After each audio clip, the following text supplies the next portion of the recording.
What are them sons of fishes up to now? Fellas, I give you the force trolling motor. It is the most powerful, the most efficient on the water. Yep. Most powerful. We're really in trouble now. And it's quiet, too. You can't swim here.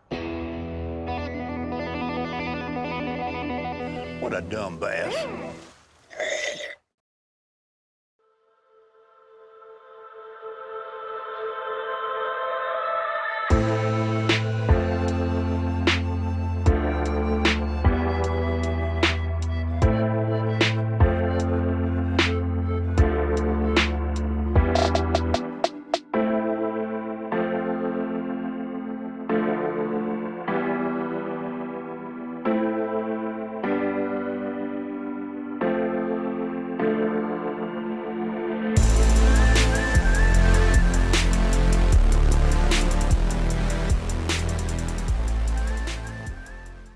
Hey guys, Major League Fishing Pro Randy Howell here, bringing you the Power Stick 53 with 2 USB ports to keep your camera charged all day. If you're like me, you've been out recording with your camera trying to catch fish and all of a sudden the battery dies and boom, you're dead. Not anymore with Power Stick. How's it work? Man, it's simple. Every boat has a nav light like this, but you store it away during the day. Simply take the Power Stick, plug it in the hole, lock it down. If you are serious about catching great video on the water, get Power Stick 53. Catch all those great memories like hook sets, top water explosions, and even landing the biggest fish of your life.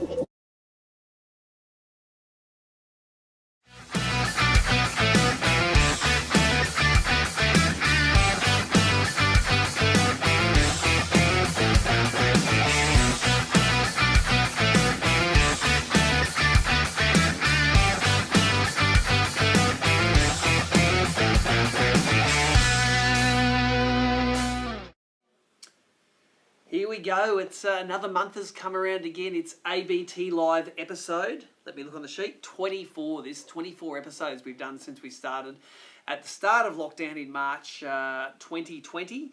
And a lot's happened since the last time we got together. Been a few tournaments run, a couple of barra events, bass events. We've announced the grand finals that are going to be happening soon. We're going to fit them in before the end of the year. And hopefully 2022 will be an awesome year for ABC, an uninterrupted year when we can go to all the tournaments we like. You know, we don't want any moments like where they say that 2021 was the worst ever and 2022 says, hold my beer. We don't want that. So we've got a few stories on tonight. We've got Tommy Slater and Tim Morgan, both together. We're chatting to them about that, getting those grand finals going. Of course, if you don't know the whole story, Anastasia Palaszczuk said we can get back into Queensland as of the 17th of December so our staff can get out and run a tournament and everyone can get home without quarantining for 2 weeks. So the weekend before Christmas, Bass and BREAM Grand Finals are on. We're going to hear about that tonight. Also, we've got the Bass Queensland Open highlights from day 2. You've all seen the highlights from day 1 where the guys were whacking those big bass on long line crankbaits and plastics. Well, Wivenhoe was a lot tougher, but we've got the highlights of nearly all of the fish that were caught on that day on the show tonight. That's going to be taking us out at the end of the show. We've got a story with Gary Fitzgerald from the Somerset Wivenhoe Fish Stocking Association. They came up and they put in 97,000 bass at Somerset on the Saturday when the guys were out fishing in the event. So we went and had a look around behind the scenes, had a chat to Gary himself and sort of understood a little bit about what goes on behind the scenes about making sure those bass are in the water and there for us to catch. So interesting story, that one. Another thing we did during the week, we went down and saw Josh and Kate from Bluefish Imports. You would know their brand as Samaki Fishing. Great ABT sponsor. They've sponsored the Samaki Queensland BREAM Open for the last few years, but also they sponsor one of the Barra event rounds. We went down there and checked out their massive new factory, and you guys can have a look behind the scenes at that tonight as well. And what would a live ABT show be without talking to Team Anita Barra? They were last year's Team of the Year. They won the Tinaroo all-night event with and I calculated this for Dave Mercer. I sent it to him. I said, hey Dave, have you ever heard of a 5-fish, 197 pound, which is 89 kilo limit of fish? And we've got Carl Jockinson chasing up Dave Mercer to maybe run that in one of his shows to show those Americans that their 4-day all-time weight record gets knocked off by 60 pound in one night by two guys with fish traps on Tinaroo. See if they can digest that. So we're going to talk to those guys tonight, a couple of great young guys doing well with the sponsor's product. Now, you may have seen from the Rapala Queensland Open on the weekend, competitors got a kick-ass pack when they entered the tournament. They paid $500 for the tournament to fish. They got 100% payback, but they also got a reel each, and they got a set of DT and Risto Wrap Rapala crankbaits. Guess what? We knocked one off so that we can give you the same kit that the guys have got. It's a right-hand 13 Inception Sport Z reel. It's green in colour. It's worth a few $100. And we're going to give one of these away tonight. And we love doing it by knowing where you're watching from. So no matter whether you're watching on YouTube or Facebook, write in the comments down below where you're watching from. Nicole will randomly pick out someone to win this great product here. I spilled mine up today with some 20-pound braid, and I decided that reel is going to go to the 13 Fishing Bass Pro Grand Final weekend before Christmas, because let's face it, sponsor karma is a thing. So the pack consists of that reel. It consists of a Dives 2 20, 16 and 14 crankbait, and the old Risto wraps. We used to use them for Barra 20 years ago, and a little bass size one there as well. One of you guys is going to win it. Something also that came out of that event was like we did all these highlights, ran all the cameras, had some fish in action, and what did everyone say? Where do I get the Rapala shirts from? I must have got 10 messages in the last couple of days about where do you get these shirts from. Cool thing about them, they come with a built-in buff and they come with a hood. So when you're fishing, you can look like the Emperor from Star Wars. When you're running, that comes off, the buff can come up. It's all integrated into the shirt. And these are available. On this box here, it says the recommended retail price is $89.95. And when you add that to the cost of a shirt and a buff together, it's pretty good value. People love the look of them. They are available at your Rapala stockist now. So if your tackle shop hasn't got them, ask them for them. They can get this Rapala shirt. We gave them to all the competitors that were going to wear them on the Sunday, and I think 9 of the top 10 or 8 of the top 10 were actually wearing those Rapala shirts. Pretty comfy. Got one on right here. So, where are you from contest? That's happening there. You're going to win the 13 reel. Let's get straight into it. We're going to have a word from our sponsor and then go to talk to Tim Morgan and Tom Slater about the status quo for the 2021 Grand Finals. Time out. We've heard. I've got an addition to the prizes. Timmy said that he's going to give away one of these Rapala shirts in whatever size that you are. They make them small through to triple XL. All you have to do, and this is separate to the Where Are You From competition, see these here? The DT14, DT16, DT20. Tell us where in Australia you're going to throw one of these. Which one would you throw and where would you throw it? You might be throwing it for Barra up north. You might be throwing it for trout down south. Tell us the situation you'd use one of these DTs. Winner will win a Rapala shirt of your size. I'm out again now. Let's talk to Timmy and Tommy. So, pretty special night tonight on ABT Lockdown Live. We've got access to, I think, the two guys that tournament fishermen in Australia should go and shake their hand when they see him, or a COVID-safe bumper, whatever we're doing nowadays. I've got Timmy Morgan and Tom Slater. And even though it's the 13 Fishing Bass Series, it's the Daiwa BREAM Series, companies don't go and just hand the money out because they want to spend money on events. You know, it takes someone into the company to have an influence, to let them know what the value of tournament fishing is. And in Rapala and Daiwa, these are the two guys that do it. Guys, welcome to Lockdown Live tonight. G'day, Steve. Thanks for having us. We've got Tommy, of course, is in Daiwa's head office down in Sydney. Timmy is in Rapala's head office up here in halfway between Brisbane and the Gold Coast. And firstly, on behalf of all the competitors, thank you very much for spending some of your company's marketing budgets on tournaments this year. You know, we've had a rough couple of years with COVID. Assume 2021 is probably the hardest year we've ever had to sell sponsorships in, but the naming sponsors were like, nah, we're there. We see the value in it. We want to see it through. And because of that, we've got this narrow opportunity now but just before Christmas, when our ABT staff can get out and run some grand finals, and you two guys are saying, yep, get them run. We're doing that, of course, the 2-day Bass Grand Final on the Richmond and the 2-day BREAM Grand Final on the Clarence River, giving away, $100,000 worth of boats and finally getting everyone together again. Now, Timmy, the 13 Fishing Bass Pro Grand Finals first, and it's on a river that you and I caught our first bass on. Yes, but I don't think we'd get any boats where we caught those first bass right up Wilson's Creek there. But look, I'm really looking forward to it. I've actually qualified because I haven't done many comps in the last couple of years, and I've never really fished that section of river. But I'm really looking forward to it. It's a big section. There's plenty of different structure to fish. I've already had to talk to Joey Urquhart about it, and I'm looking forward to getting down there. How many of the people that are qualified for the final, and let's go through the stats, there are 52 boaters that are qualified and 41 non-boaters. How many of those 52 have gone, Joey's not qualified, I might give old Crazy Legs a ring and see what the fish are doing? Well, I rang him up and I said, look, I don't want any spots or anything. Just give me a 20-kilometre stretch of river that I should focus on, because it's a pretty big river to pre-fish in one day. So, but he goes, I'm already out pre-fishing with Killer and everyone's calling him. So, Yep. So I think it'll be, look, you've still got to catch them on the day, and it's river fishing. So it's tight to structure, using your sounders as well. But there'll be, so many different techniques that come into it. I'm really looking forward to it.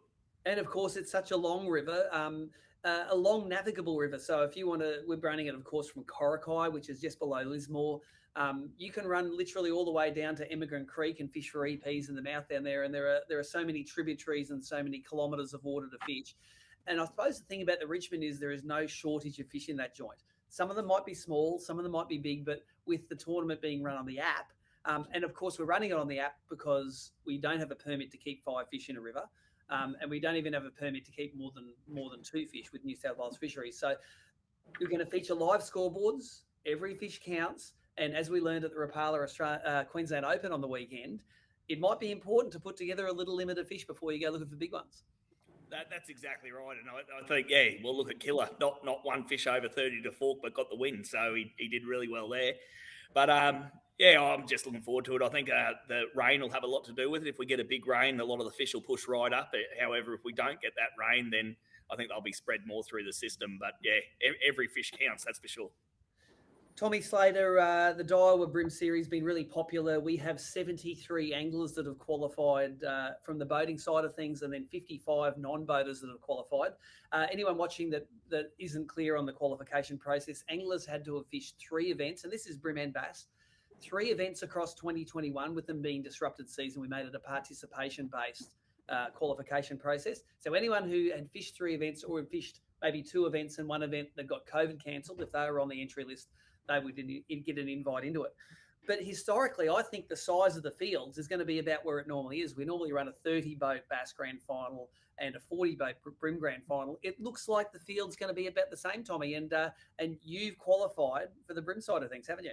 I have. I'm actually spewing I didn't qualify for the Bass because I love fishing the Hawkesbury, and I think the chance of the Richmond, and the chance of fishing the Richmond again in summer will be probably pretty slim. So I'm actually spewing I didn't qualify for both, but I think McLean, Clarence River, I mean, there's probably not many better rivers really to fish a BREAM tournament on than the Clarence. So I think it'll be a good tournament. It should be summertime, so fish should be pretty spread out. Should be able to run upriver from McLean and catch them pretty good. Guys will go down and do the standard Browns Rocks, Seaway thing as well. I'm sure Middle Wall, all those regular spots will play. But I think it'll be a really good tournament. And I'm just stoked to get back to the Clarence. I don't think we've been there for maybe 5 years, I reckon. We haven't run a qualifier there, so. Yeah, well, we've run a grand final there before, and I think Liam Carruthers won himself a nice Mercury outboard by winning that event. That was the one I choked. No, that's right. Where did you come in that one, Tommy? I was leading after the first day. I think I came like 10th or something. Yep, there you go. So you've got some lessons you can look back on to see if you want to modify. But that grand final run later in the year, and downriver still played. Like I know that Clarence is pretty famous for having a top order bite and and the fish spread right upriver. In fact, even after the flood in the Clarence, we saw the bass guys in the Clarence catching good bream all the way up to near Grafton. So there's nearly 100 kilometres of river that's going to come into play there. And I suppose it's the only shame is it'd be nice if we were able to maybe run the bass and the bream grand final in the same venue, because the Clarence is a pretty awesome fishery for both. Yeah, no, the Clarence is an awesome fishery. And as you say, I think those reefs at Maclean will fish well. I think the reefs up past Maclean will fish well. All the way out, as you say, like probably you catch bream almost to the start line of where we run the bass qualifiers from at Grafton. So now we've secured the Maclean Showgrounds for a drive-through weigh-in venue, and Timmy, you'd probably remember in the old days we at Ballina we had a football stadium with a grandstand, and we had a really kick-ass drive-through weigh-in. That was the grand final that Steve Duff won back in the day. It looks like we're going to have a very similar setup this year. We have the main arena of the showgrounds. We've got grandstands. We've got a weigh-in tent. We're going to be able to put all the boats in the paddock. And the cool thing is the river is literally just over the back fence, so we can let all the fish go afterwards. Tommy, it's going to be nice to have, a big stage weigh-in again and to be able to broadcast that to all the people that maybe can't get there. yeah, I think as Maclean as a tournament venue, I think is one of the best ones we've got access to. And the showgrounds there sounds like it's a really good setup. That was before my time, that grand final that Steve Duff won, but I think I recall watching some footage of that from back in the day. But I think that whole event showcase should be really good with the boats all pulling up drive-through way, and we haven't done that for many years. So I think the guys will really enjoy it. To give all the viewers a bit of a background on when we were presented with this window of opportunity to run the grand finals, the thought process here at ABT was, let's think of all the places, and remember, it's the weekend before Christmas. Where are all the places that people don't go for holidays, where accommodation is not going to be off the charts expensive and unavailable? And some of the places that came to mind were like Taree. Don't think either of you have been on a family holiday to Taree, have you? Maclean was one, and of course Coracai was another. So we're on purpose. We're trying to move the tournaments in a little bit so that competitors aren't reamed for accommodation, and we're trying to make it as accessible as possible to all people going. Prize-wise, grand finals are always nearly like a winner-take-all.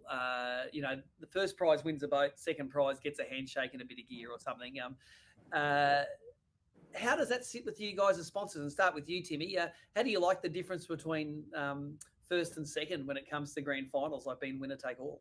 I hate it because I came second in about 3 of the first 5 Brim grand finals, so it sucked. No, it's really good. I think it's the pinnacle of the season. It's whoever performs best in that last comp in that last couple of days, they get to take the glory, and I think it's a great way of doing it. It's the pinnacle of our sport here in Australia, and yeah, I like it. It's all or nothing. Tommy, Slater, one of the things we've always looked at doing, and because of the way this event's come together with the participation-based qualification, it's very likely that both of the events will be non-shared weight for the first time, because I may not have equal numbers. One of the things ABT is rolling out is a smaller size limit for the non-boaters, which I think mirrors a little bit what happens in the US, but also I suppose it'll make that non-boater side of things really, really tight. What are your feelings about a 3-fish limit for non-boaters rather than a 5-fish limit? I think, as you say, I think it makes the whole field, I think it I guess, makes the difference between the top and the bottom really small, which I think for the non-boaters that are competing and anyone that's watching their partner or something fish in the tournament, it's going to make it really exciting for the non-boaters, because I think 3 fish, it kind of broadens the whole thing. Anyone can kind of win it, and anyone could come back from day 1 to day 2 and potentially jump 20-30 spots and win the tournament. So I think from a watching the results point of view, I think it'll be really, really exciting, and I think it also allows the non-boaters maybe to throw a few different kind of lures. Like, I think if you look at the guys that have been successful the last few years, Stewie Walker, Grayson Fong, it's always the same kind of techniques that dominate from the back of the boat, because it's about catching the bag.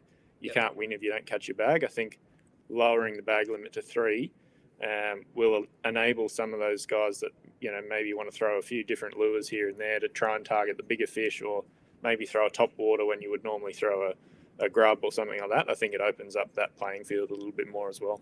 That's great insight, Tom.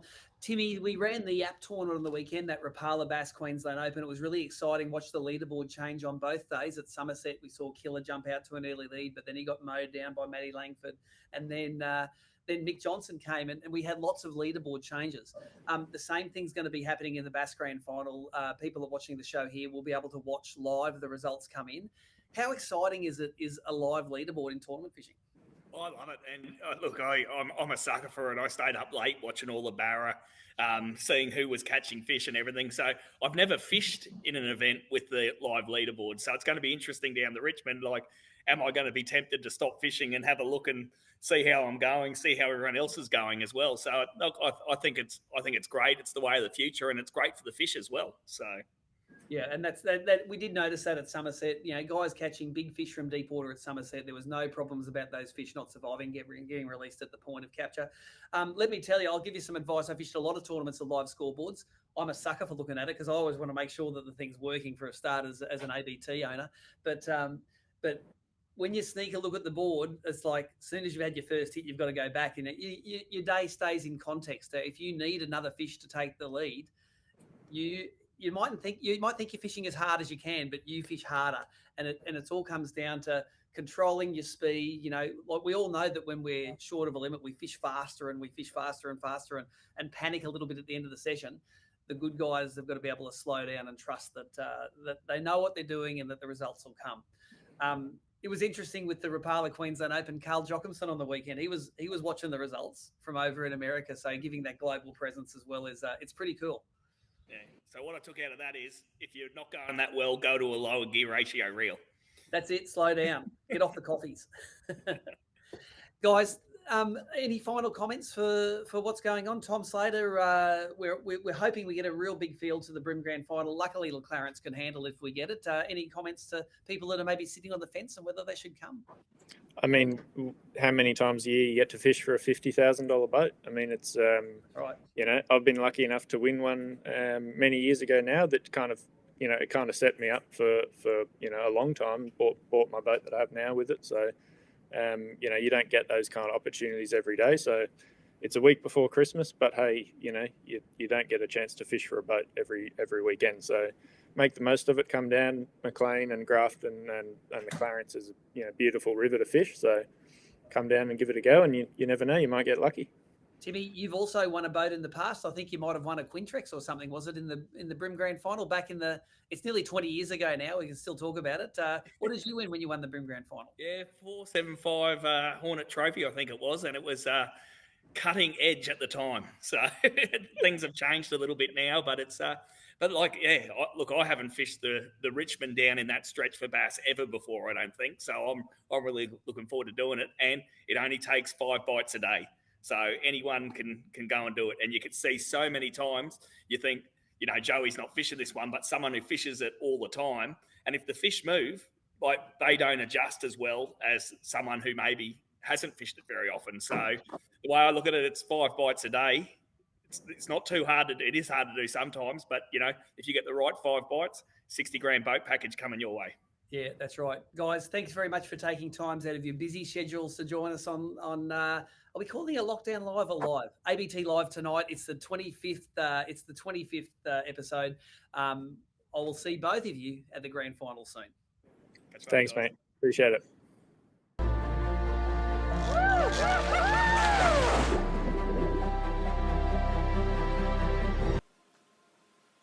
Well, there you go. All of the qualifiers for the BREAM Bass Grand Final. Hope you're getting excited. Hope you can make it there. We tried to pick it in locations where accommodation's not going to be over the top and they're close enough to each other to get them done. So thank you for all the support, for all the people that are saying, let's get it done, because we are going to get it done. We are going to give some more stuff away too. Remember, tell us where you're from to win the 13 fishing reel and the Daiwa cranks. Tell us where you use those DTs to win a Daiwa shirt in your size. To win a Rapala shirt in your size. I have got some Daiwa stuff to give away too tonight now. So I've got the 16 packs of Daiwa Bait Junkie Brim Dash Bass soft plastics here. The mechanism for that is, tell us your favourite Bait Junkie bait. Which is your favourite one? Is it one of the big 6-inch ones for Barra? Is it a little tiny minnow for Brim? Tell us what your favourite bait junkie is. Put it in the comments, whether you're in Facebook, whether you're in YouTube, doesn't matter. We monitor both of them, and we will pick out a winner for that tonight. So that's 1, 2, 3 competitions so far. We've still got more coming up. What we also have coming up is Josh from Samaki. Bluefish Imports. They've moved to Queensland. We snuck into the new factory. Check it out. G'day, Steve Morgan here, Fishing Monthly magazines and Australian bass tournaments outside the big secret black building on the Gold Coast with Josh from Samaki. Josh, welcome to Queensland, mate. COVID safe bump. Yeah. Good to be a Queenslander. Yeah, thanks, mate. Yeah, loving it. Loving the weather, loving the move, and couldn't be happier. We've talked before on video about how your business started in the Central Coast in a little garage, probably closer to that size door than the size door we've got behind us. But you must be proud to have moved through factories into a massive facility like this. Yeah, Steve, it's been overwhelming, to be honest. We've been lucky along the way and had some good growth and good support from consumers and retailers. And yeah, I guess that's why we're here today. So we love it. We work hard and we're always pushing to bring better products to the market. Well, you might see Samaki products on the shelves, but we're going to show you a little tiny bit behind the scenes about this new facility. Come for a walk with us and see how it goes.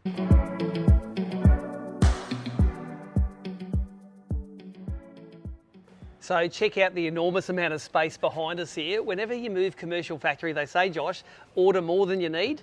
You've got some space to fill here, mate. Yeah, no, we've definitely pushed it here. We've got a lot of room to grow into what we've got planned for the next few years. How many pallets of gear can fit on that racking there? There's 1,100 picking bays and about 1,200 pallets, so a lot for us. There is indeed, and of course they've got a great showroom. Let's go for a walk to the showroom and show you some of the cool new products that Josh has got coming.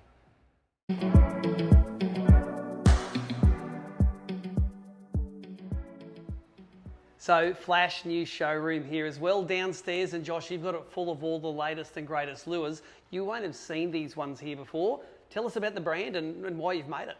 Yeah, so this is basically another brand that we've taken on and we've developed from ground up called Fishcraft. And the main thing behind this is to bring back an exceptionally good value lure into the Australian market with Aussie colours, Aussie terminal, ready to fish out of the packet. Some of the, you've always been famous, and I think the Samaki brand originally was always that affordable line, and you've developed the lures up to be, quite technical fish catching masterpieces. Yep. But it's not just lures, rods, reels. Like most people salivate looking at showrooms like this. Take us through some of the other stuff you got. Yeah, for sure. Well, obviously rods is where we kicked off on. This is a bit of an exciting for the blue water guys. This is Vanquish X. This is a new series coming early next year, so in production now. So yeah, we've expanded hugely on the blue water. You'll see a lot of blue water rods coming out under the Samaki banner. Sliding across here is Versus, so we are the distributor for Miho Versus now. So Japanese tackle boxes, huge range. This is a very, very small section of it, but you'll see a lot more of that in the tackle shops. And I think the Versus is such a reputable name in Japan. It's like the high-end, good quality gear, isn't it? It is. It's the only brand really in Japan that make tackle boxes, and it's everywhere in every shop. And some of the products that you'll see flow through into the shops now, I think it's going to be very popular here. Now, Australians love their braid, and we introduced this on the ABT show a couple of months ago, the Altolis braid. But tell us about the main company and the quality of braids they're making. Yeah, so YGK is the largest line manufacturer in the world. They make the most metres of line and the most premium line in the world. But yeah, this is very exciting, as we've briefly sort of discussed before on ABT. But I've just been away fishing 50 pound, which is only PE3, fishing for barramundi up in the top end. Obviously, we've got some of the tournament anglers fishing all the BREAM stuff, 0.8 for all the BREAM scene, fluorocarbon leader, shock leader, fluorocarbon mainline for the barra guys up north, which is going to be very popular. But yeah, it's so very exciting for us. Like YGK has been around for a long time. First company to patent and braided fishing line in the world. So, obviously that's what they do. They make line and they're the best at it. And it only took Jamie McEwen, I think, 1 or 2 weeks after we did that show to win his first tournament on that braid. So it's got some runs in the board already. Yeah, it does. Now, Samaki, of course, always been famous. I remember shooting a story before on the ceramic braided scissors. These are some of the best braid scissors, and the fact that I can leave them in my boat, they don't rust away when I'm not using them, that must be one of your popular products. Yeah, it's very popular. So a lot of our tools are, like our stainless steel pliers. It's all surgical stainless, so really high quality. So they last a long time. They're perfectly out of the packet every time. So, but yeah, tools. All our tools under the Samaki banner are good quality. Yes. And finally, of course, now these guys are Queenslanders. You're going to be nothing without your own apparel range. You're pretty into the apparel and you've got some good looking stuff here. When can we expect that to roll out across the stores? Yeah, so this summer we have a huge range, over 18 designs in t-shirts, more sublimation apparel for the sun protective. We've even got board shorts. We've got cargo shorts coming. There's quite a big range. So December sort of rolls into stores this year. One question, I've got Samaki undies. Next year. Next year. Yep. Look, these guys are always got something on the boil. They've moved into a great new premises here. You've had a little bit of a look around it now, but Josh and the team here have got it going on. You will check out their gear in your local tackle shops this summer.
Seeing the fish, their position, and how they respond in real time.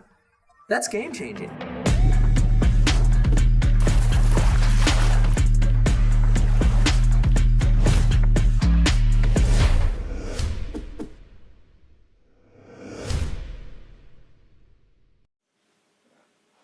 Pretty impressive factory, wasn't it, Josh, from Samaki? It is a massive factory in there, and they are quietly becoming one of the big players in the Australian tackle industry. Plenty of entries coming through for the bait junkies. Tell us your favourite bait junkie. You can win that. Plenty of entries coming through for the 13 fishing reel and Rapala crankbaits. Tell us, what was this one? This was the where are you from? That's easy. Tell us where you're from. You win that. Rapala shirt, if you tell us where you want to use one of the DT cranks. Got another comp now for the Barra guys. Of course, the Zerek Barra Tour has started off. We've had the first two events now. We've got some of the big dong flat shads. We've got some of the fish traps. We've got some of the fluorocarbon leader, some of the fast hatch clips. The mechanism for winning this tonight is tell us what's your favourite colour fish trap. This is the fish traps. They're the small sloth vibes that they use, that the team Anita Barra, that we're going to talk to later on, used so effectively and caught that massive limit of Barra to win the Tinaroo overnight event. And let's talk to those dudes now. Liam and James from Team Anita Barra, they catch the hell out of them.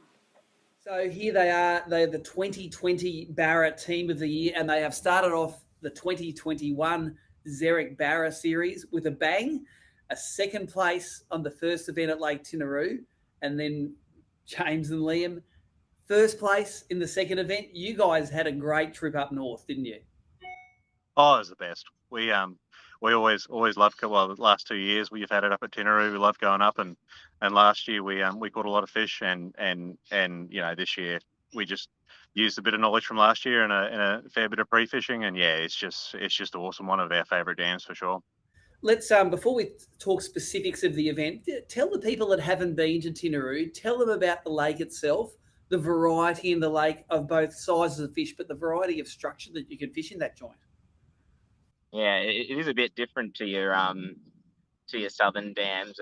There's not a lot of weed there. There was more weed this year than last year, but and we're no experts on Tinaroo. We've been there twice now, but do like the dam, and we found a couple of spots that we could fish really well with fish traps. So yeah, we love it that, you know, you're not taking weed off your line every second or third cast. So yeah, it's a great dam. And you and I was going to say as well. Sorry about that. That's us. I was going to say you catch them shallow, and you can catch them deep there as well. Like we were catching them in 20 foot and up in 3 or 4 foot as well. I think that the lake itself, it's an irrigation lake that supplies the tablelands with a lot of their water. So as such, it gets a lot of rainfall over summer and into autumn, and so it goes up to virtually full. It's got that barrier net which stops all the big barra going out. And then during the dry season, they end up sucking a lot of water out of the lake. This year we went up, it was around in the 60s, high 60s percentage. The year before it was down around 50%. So the lake itself moves up and down so much, you don't get a lot of the water weeds in there. The level moves too much for them. But I found this year, and I don't know if you found it, but the shallow water had a lot of terrestrial grass in it. Yeah. It was an absolute pain. You couldn't rip it out of it. If you tried to rip it, it'd just stick into them, and you'd have to pull out the whole roots and all to get them out. Like the normal dam weed, it comes out when you. Yeah, exactly. Yeah. But even those few percent difference made a big difference to the way the dam fished as well. Like some of our spots from last year, we had no fish there, so it was almost like starting all over again and finding new spots this year. Yeah, I'd agree because the levels changed so much. So last year, the big barra at that joint was a 114 centimetre fish that Benny and Dylan caught. This year, the big fish came out to play, especially on the tournament that you won, the all-nighter. So I want you to take us through that all-night format. Tell us, the marathon that we all get ready for, but tell us your strategy going into the event, what your situation was. Well, our strategy was we had to leave around midnight to 1 o'clock because I had some training in Cairns the next day. So we were like, we'll hit them hard and then we'll see how we go. So our first spot, we went in to the Barron and we identified a good spot in there. And I think Jimmy dropped one around 3:30 or something like that. And then there wasn't very many pushing through. So we're like, okay, we got to move from here. And we went to our next spot, which is one of our spots from last year as well. It's just changed slightly, and we went there at the right time this time. The first 2 days we didn't get there at the right time, but it takes you that period of time to actually get it right, to know when to move, and so we got to there at around 4 o'clock, and we just stayed there till 5:30, and Jimmy hit 3, and I got a little fella there, and they were still biting, but this was around 7:30, and we're like, okay, so and we were looking at the app as well because obviously it's live. We're like, okay, people are getting big fish. Well, we got to go to our big fish spot. So we worked it at our other spot, our big fish spot, that they from around 7:30 onwards they started to flow in and bite. And yeah, that's exactly what we did. We got there at 8, and I think in 3 casts Jimmy hit a 109. And this is about 8:30, and then after that is some incredible barra fishing. Yeah. I think it was 102, a 110, a 116, and another 109 to round out the night, and it was just incredible. The fish in there are just mental, and at that spot, and they were doing meter jumps out of the air and then peeling 50 meters of line off here, and just mayhem, just awesome, loved it. I did all the calculations on the scoreboard. It was 89 kilos and change for a 5-fish limit. I did the empirical conversions, and I sent it actually to Dave Mercer, who does his show Facts of Fishing, and he's the MC of Bassmaster. I said, "Dude, you might want to do a bit of a mention of this. These guys caught a 5-fish limit for 199 pounds. Let's put it in context. That sounds pretty cool. The biggest 4-day winning weight of a bass tournament in America is about 132 pounds. Oh, strange. One night, nearly doubled their 4-day best ever limit. So this is the difference between catching largemouth bass and catching big Aussie barramundi. And I'm pretty excited about that because come next year's Barra Tour, we might be able to welcome some Americans back across. I know Carl's itching to come and catch a barra again, but really? Carl's mates are just peeking about the thought of setting a hook and not being able to control what goes on at the other end of the line. Yeah, a lot of the time you just can't. They just decide what they want to do. Tell us about your technique. We all know by now that you're big fans of the Xeric fish traps, and great sponsor Karma. They look after you guys. You use their lures, and it's the Xeric Barra series. But run us through again some of the successful baits and tactics from that night of great fishing. Yeah. So we had a few colours that we ran that night. I was mainly fishing the blackjack.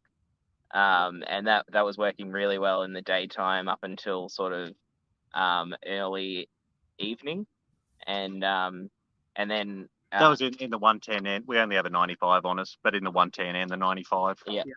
And then when night came along, it was sort of a mixture between the darker colours like these ones here that were getting the bites, and still fish the same, where we got most of them on just working them back between the timber at our big fish spot, which was it was quite hairy fishing you between that tight timber. But yeah, those darker colours definitely moved in after night and got the results.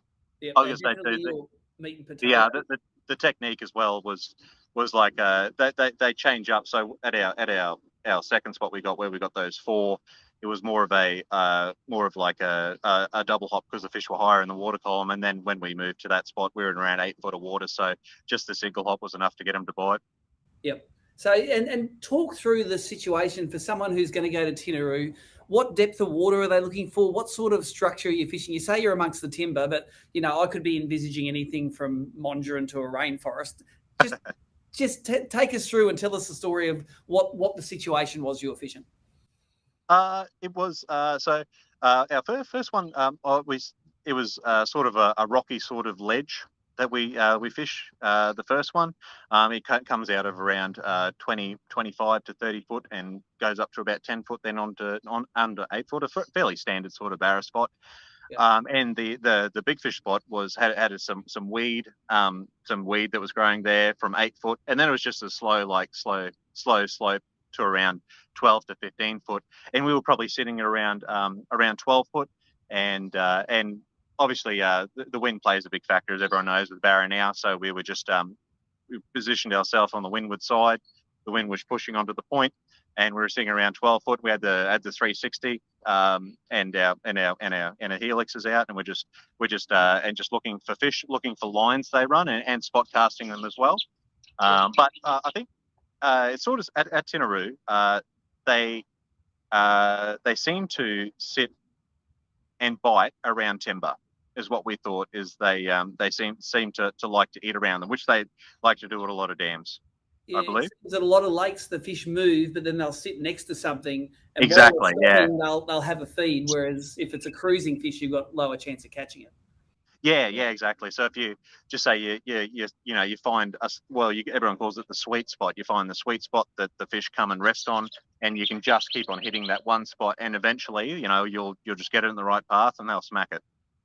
It's awesome. And I think that's where the Liam was mentioning the 360 from Hummingbird. It was a really good bit of kit to have in that timber. You could see lines you can cast, lines you can't cast, and because you're going to get tangled up, and you can actually see the fish moving in to those certain spots and targeting those slow moving ones. How many times did you look at your 360, say, I'm going to catch one this cast, drop it in there and drop it on the head of a fish and catch it? Yeah, quite a few times. Yeah, fair few times. I think we both had sore necks at the end of the day from looking down at 360 and fishing at the same time. So I think you're an inspiration to a lot of teams, because some people look at the Barra events and they think, I'm not going to do any good unless I've got a boat that goes 100 kilometres an hour. Take the viewers through your rig that you fish. It's one of the smallest in the field. It's probably one of the slower boats in the field, but it dead set catches them. Take us through it. Oh, it does. Yeah, no, it's a 420 Renegade with a 40 horsepower, and I just love it. Like you said, I think it has so much karma. And you're right. You don't need a fast boat to catch fish. You need to.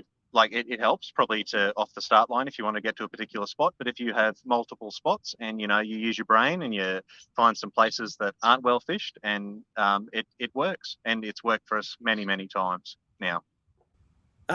Any sponsors that you want to give a shout out to, because you started as someone with no sponsorship. You get looked after by a few people now. They realise your potential. Yeah. We've got a couple. I think Wilson Tackle really look after us with our favourite lures and all the gear. So a big thanks to the guys at Wilson Tackle. They're so good. And Liam signed up with Hummingbird as a sponsor as well. BLA and Hummingbird are fantastic, and I couldn't think of using any other gear to do what we do. I think we That's also great. better get a thanks in there to the missus as well. So both Liam's wife and my fiance for letting us head out and do the tour. It's very generous of them. It is. I think it helps when you start bringing back those big Corfleet checks. Absolutely. If that dries up, it might be a different story. One final word. Anyone who's thinking of going to Lake Tinaroo, like you might look at it on the map and go, oh, it's a couple of days drive away if you're in the southeast. Just, is it worth going to Tinaroo? Like, how good is that lake? Is that even a question? Yeah, it's sick. The Barra are huge, and there's heaps of them, and they're easy to find. And like I said, if you ran 3 or 4 events up there next year, we'd be there ready for them. Amazing, guys. Thank you very much for taking the time out before your next Barra tournament. I know you're getting ready for a big tournament now. So thanks for taking the time this afternoon to take us through your win of the Molix round of the Xeric Barra Series on Tinaroo. Cheers. No worries, guys. Thanks, Zane.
Taming the beast isn't easy, but the bigger your electronics, the more you have on the line. In conditions like this, you need the KVD Kong Extreme Electronics Mount. The only electronics mount designed and built to be rock solid. No movement, no matter how heavy your gear. A marine-grade mount for fresh or salt water that's monstrously strong. The KVD Kong Extreme Electronics Mount.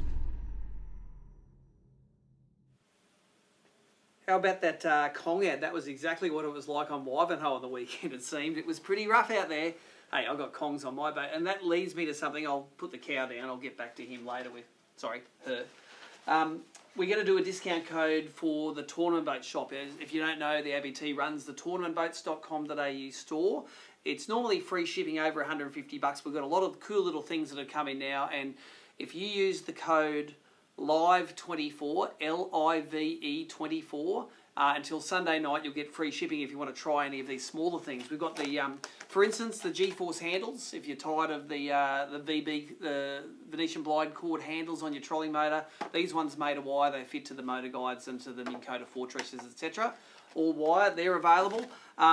If you're tired of your GoPro running out, you don't want to buy a Yellowtech pole, you buy one of these little juice boxes, keep your GoPro going all day.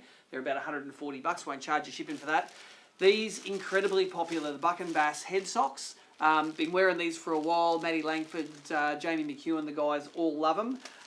Breathable at the front, but won't fall apart after 6 months. So they're pretty popular. They're $49, no shipping if you use the code LIVE24. These are probably the most expensive shirts that you'll find for fishing. They're $150, but they are the most comfortable and best shirt to run a boat in that I've ever worn. They've got an elastic hood on the top. The Buck and Bass shirts available in the store. No shipping with that. We do marine dynamic stuff now, made in Brisbane, like the bow mount, sounder mount that goes across your trolling motor pedal recess. They're about $100, free shipping for that. And if you are the Mark Crompton style flat brim person, I am definitely not.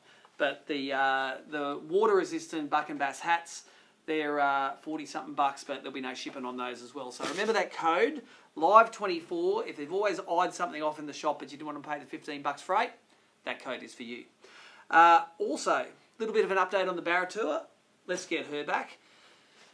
26 teams entered by the time we get to Faust now, so the Barra Tour entries are way up there. They would be way over 30 teams if we had the borders open. Apologies to the New South Wales guys, but old Palachuk hasn't opened it up yet. Nicole has already started shopping for the party night on ABT Barra Tour. This year is it Cowboys and Indians? Country and Western?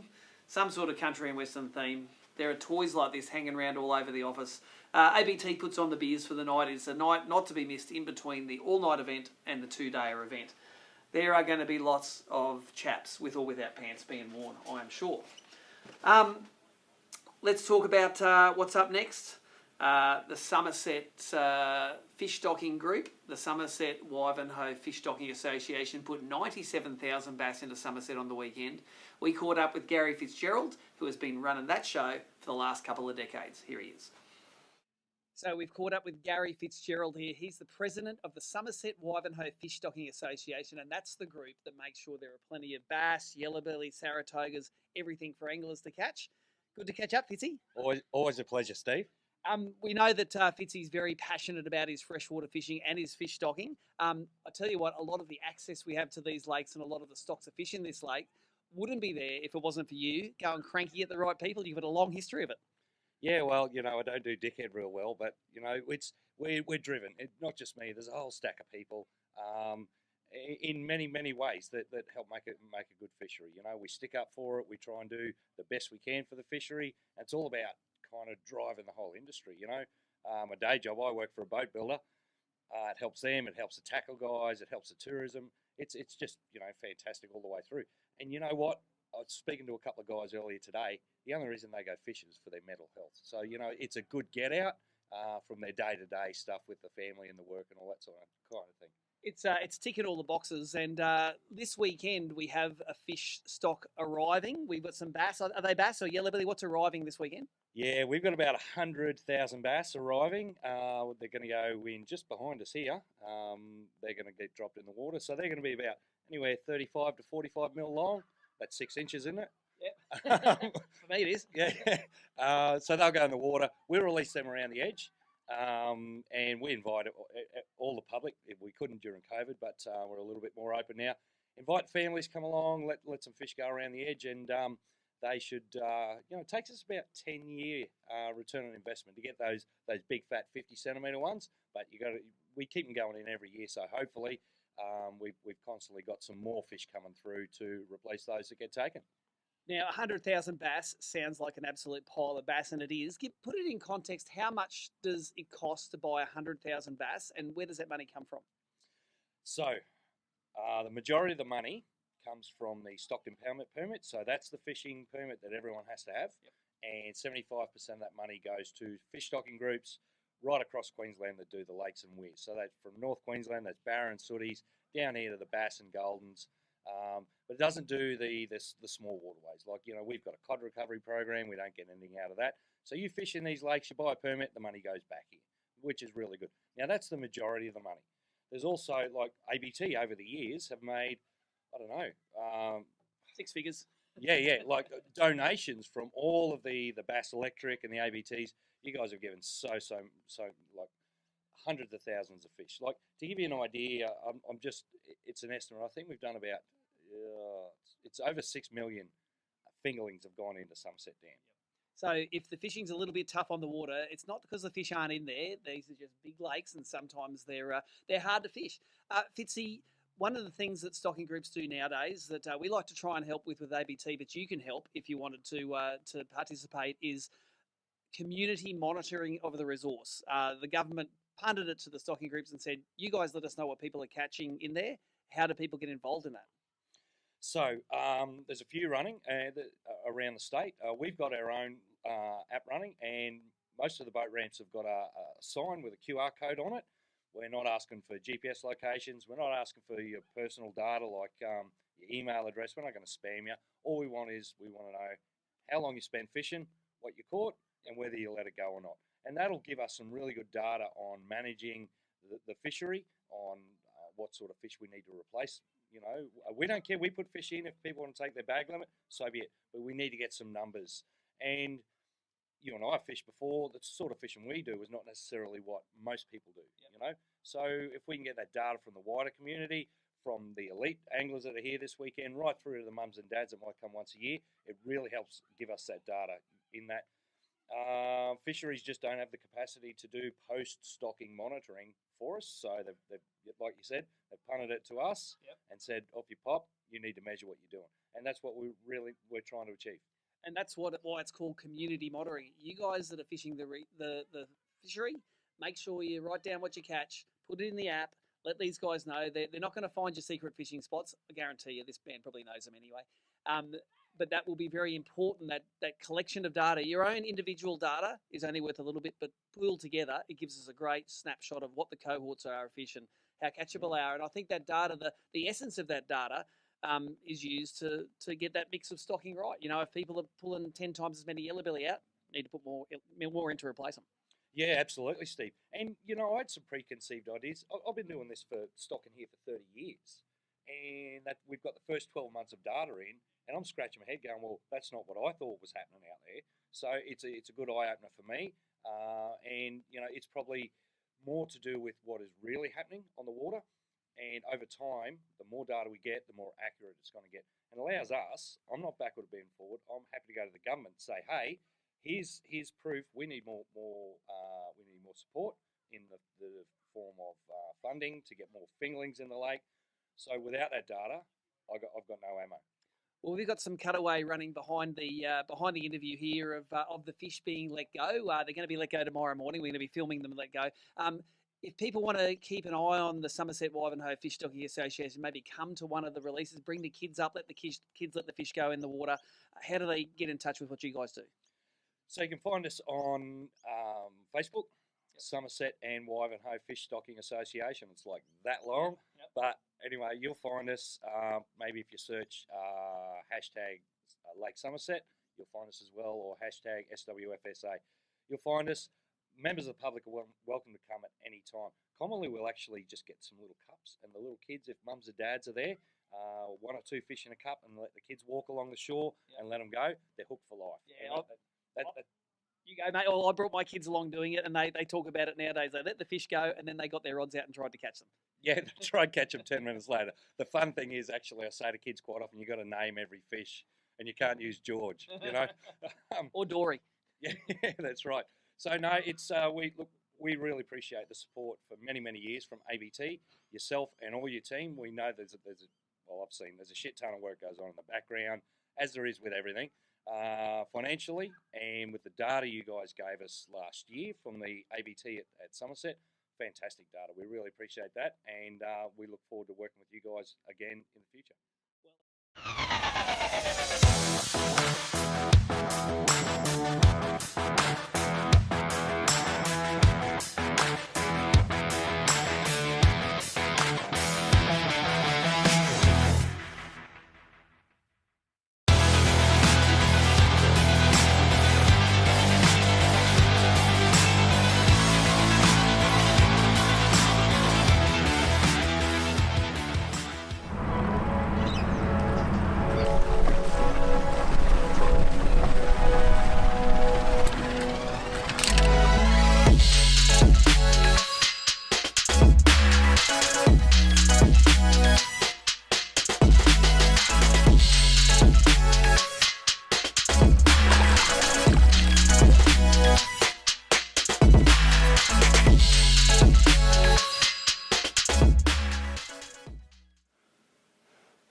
Look at that. After we run that stocking story, there is actually another release happening this weekend at Lake Ivanhoe at Logan's Inlet at 9 o'clock on Saturday. Is it, Nicole? Saturday or Sunday? I think it's on Saturday. Check out the Fish Stocking Association's Facebook page for full details. But if you want to take the kids up, it's a great experience. Letting all the fish go, being a part of it, they would love your help to go and do that. What a lot of you are hanging around for, we want to announce all of these competitions. No use entering now, especially Raymond Cooper, who just missed out after we'd drawn the entries. This is an honourable mention for the Xeric pack. He wanted to use a fish trap in Nicole Smith's favourite colour. That's how you win comps, but you were too late, Raymond. Sorry about that. Hayden Wadsworth on Facebook. He liked a dark ale fish trap. Hayden, send us your details via PM. You're on Facebook. We will get this Wilson's pack out to you. Other competition winners. Let's start with the Rapala shirt. That's Peter Clark. He entered on Facebook. he would use the DT14 for bass at Lake St Clair. So P. Clark, send us a Facebook message to ABT. We will get this shirt out to you, or Rapala will get it out to you in your size. So in the message, make sure you let us know the size you are as well. Small through to triple XL, available at your local tackle store. The winner of the big one, the 13 fishing reel, lovely pukey green colour, and all those Rapala lures, was on YouTube. TBW, the username is, from Budrum in Queensland he was watching from, or she was watching from. TBW on YouTube, send us a message on Facebook, get in touch with us, and let us know your address. We will get you that awesome pack out in the mail. And one more was the Daiwa pack. Here we go, 16 packs of Bait Junkies. There are a lot of you out there on both channels that love using the Bait Junkies, and you knew exactly what your favourite one was. But Alan Brooks, he entered on YouTube, and his favourite is the 3.2-inch minnow in whitebait colour. So well done, Alan. Send us a Facebook message, get in touch with us, give us your postal address, and we will ship those before we go on the Barra tour next week. Also, remember, all of the Tournament Boat Store product, we're going to ship them. That discount code, LIVE24, goes till Sunday, because we can ship all the product that goes through that on Monday. And then we're out of here. We're out running the northern, or the last 4 events of the Barra tour. Teenborough, Kinchin, Faust, party night. We're out for a couple of weeks. So if you want anything from that Tournament Boat Store, get in then. Couple of extra things before we close up. Not the longest show in the world tonight, but a couple of things I want to ask you. Firstly, Nicole has started up, who is producing behind the scenes here. She's had a second Pfizer jab yesterday. She's a little bit under the weather today. She has started up an Instagram page for the behind the scenes stuff from ABT. If you like that, is Nicole, NICHOEELE _ABT at Instagram. She reckons she's blowing up the internet with 86 followers at the moment. Let's see if we can get that up over 100, and she'll snap a doodle right off. Also, I'm looking for a seat for the Barra tour. Nicole is famous for putting the fold-up chair on the back of on the back deck of the boat, and when you hook up, you've got to unfold it and away you go. I haven't got one of the spigot mounted with the little spigot mounts like the lean seat in the fold-up, old man bass back of the boat seat. If anyone in Brisbane's got one of those, sing out to me. I'd love to borrow it for a couple of weeks for the Barra tour, and I'm sure Nicole will see it very favourably when maybe we enter a competition next. You never know how it works. But there's a couple of little things there that we want to act upon. Competition hour, competition winners, get in touch with it. We're going to go away with that.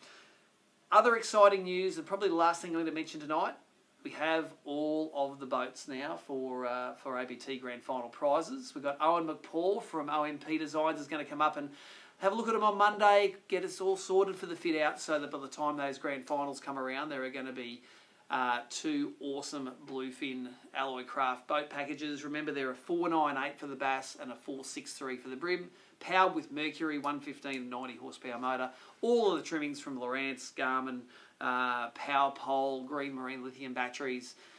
They are awesome. So I think there's nothing else we need to do. Producer, we good? Got the thumbs up from there. Make sure you follow her behind the scenes on Instagram, and we will catch you at the Barra Tour, at the Grand Final, or next time on ABT Live. Steve Morgan, check it out from the ABT head office. The Rapala Bass Queensland Open is designed to be a difficult event, and with a lot of anglers high on the scoreboard after day 1, it was going to be a case of who could catch the bass on day 2. Steve Killer Kanowski did it, and did it in style. 5 little bass, but it was enough to get him over the line and $5,000 richer.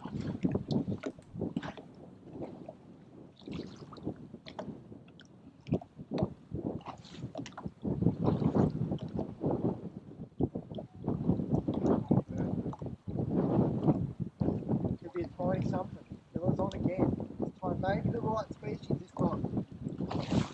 Oh, we have a bass! Oh, we have a bass! How about that, guys? First bass on the boat today. It's not a big one, but it counts. That's what matters.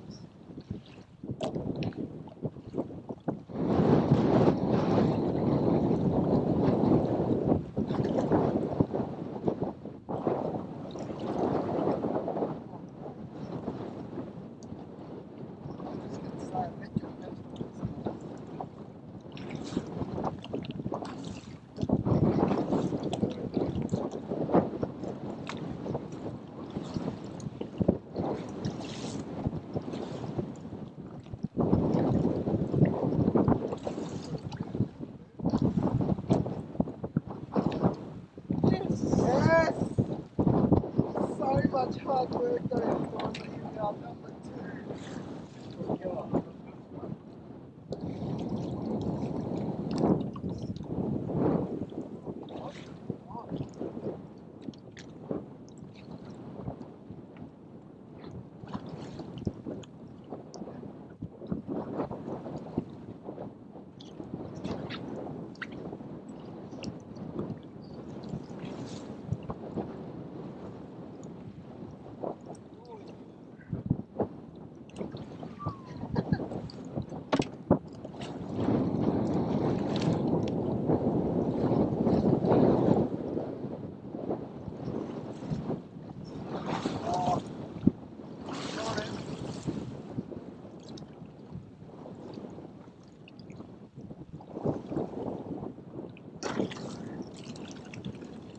Not again.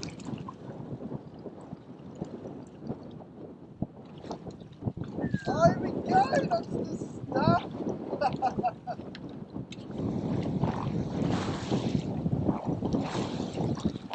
Oh.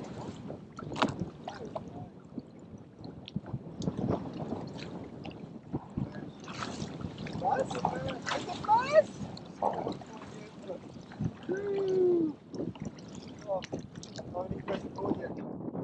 After Chinchilla's Mick Johnson led the event on day one by catching lots of his bass on deep, long-line crankbaits, he struggled on day two, just this one small fish. He went for broke and just missed, coming second.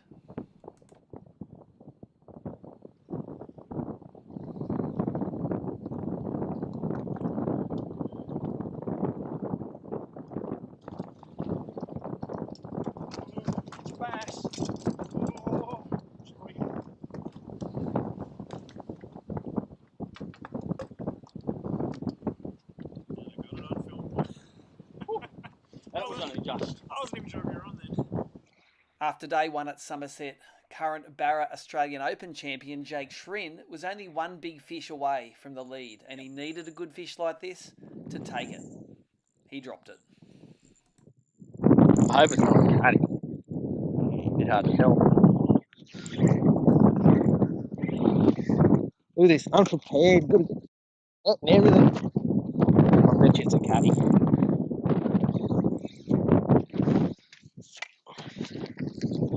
Oh, that was nice. What happened? Was fine, nah. I don't think he's very big. If it is a bass, it's got to be a bass. Oh no!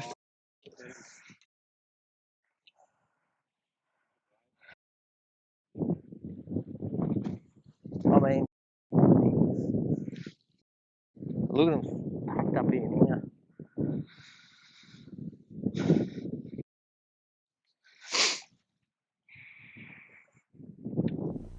But Jake did recover, and as the wind picked up, he managed to put together another small limit.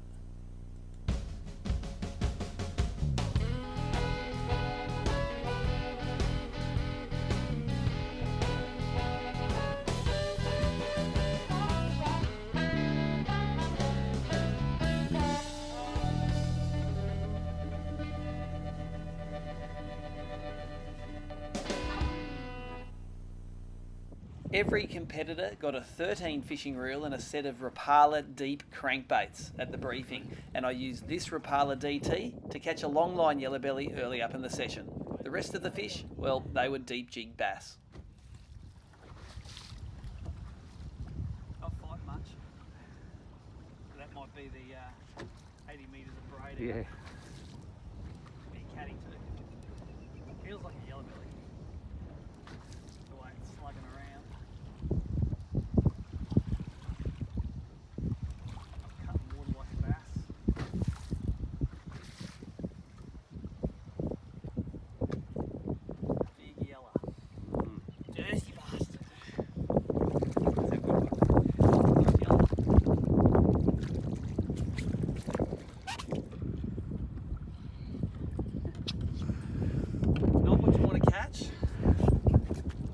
Rapala DT20 first long line, eh? Probably get to give that another go now.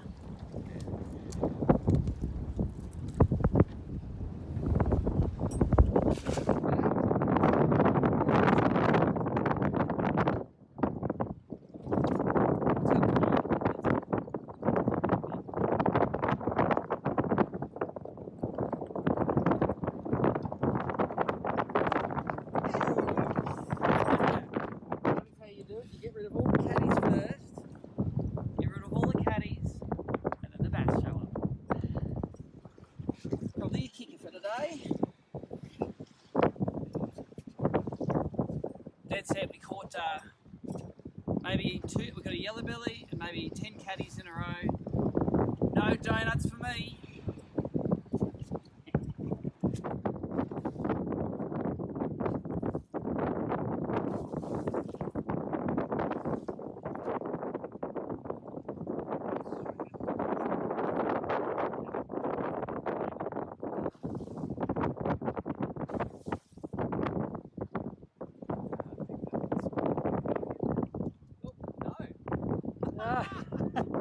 That's how you do it.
I am the king of the micro bass.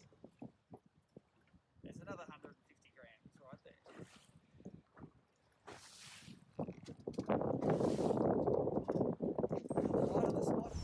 And finally, Rapala's Mitch Petty did the glory run all the way up the lake. A couple of hours up there to catch a series of yellowbelly and catfish on jigs. Bad luck, Mitch. Oh, yep. Literally had it like in his mouth.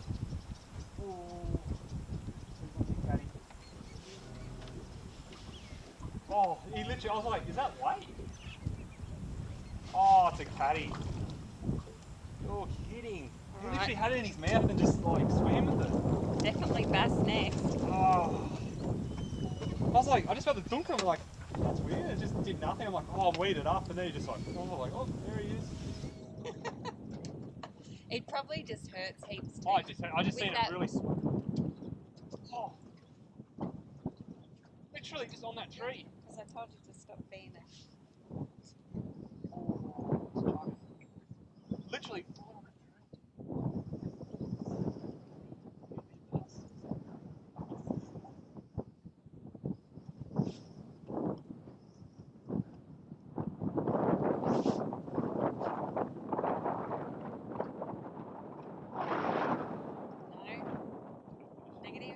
Literally right on that tree.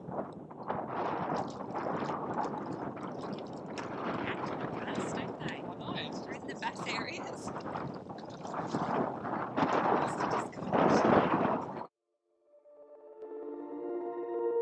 For all of the event results, highlights and galleries, check out our website, which is www.abt.com.au.